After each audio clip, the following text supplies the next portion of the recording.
আচ্ছা, আপনি কি অন্নপূর্ণা ভাণ্ডার পাবেন? আপনার মনেতেও কি কোনো ডাউট আছে বা কোশ্চেন আছে? সব কিছু বলবো আপনাদের এই ভিডিওতে, আপনাদের ডাউটটা ক্লিয়ার করব। থাকতে হবে আমার সাথে এই ভিডিওতে লাস্ট পর্যন্ত, কিন্তু তার আগে ভিডিওটা লাইক আর সাবস্ক্রাইব চ্যানেলটা করতে একদমই ভুলবেন না বন্ধুরা। তো কারা কারা পাবে অন্নপূর্ণা ভাণ্ডার আর কারা কারা পাবে না?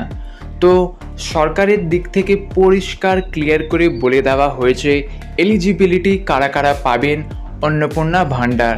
প্রথম এলিজিবিলিটি হচ্ছে অ্যাপ্লিকেন্টকে অবশ্যই মহিলা হতে হবে, আর দ্বিতীয় হচ্ছে ওয়েস্ট বেঙ্গলে পার্মানেন্ট রেসিডেন্ট হতে হবে, আর তৃতীয় হচ্ছে কি বয়স মেনলি 25 থেকে 60 বছরের মধ্যে হতে হবে, আর এর সাথেও নিজের নামে আধার কার্ড লিঙ্ক ব্যাংক অ্যাকাউন্ট থাকতে হবে। আর শুধু তাই নয়, গভর্নমেন্ট এমপ্লয় হলে এলিজিবল হবে না, কিন্তু এটা ক্লিয়ারলি মেনশন করে দেওয়া হয়েছে।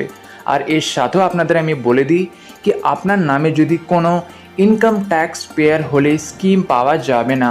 আপনার যদি কোনো বিজনেস থেকে থাকে, যেখানে আপনি হয়তো কোনো বিজনেসের জন্য ইনকাম ট্যাক্স ফাইল করছেন বা আইটিআর ফাইল আছে, সেই ক্ষেত্রেও কিন্তু আপনি এলিজিবল হবে না অন্নপূর্ণা ভাণ্ডারের জন্যে। আর এর সাথেও ফ্যামিলি ইনকাম, আপনার ফ্যামিলি ইনকাম যেটা হচ্ছে সেটা গভর্নমেন্টের লিমিটের মধ্যে থাকতে হবে।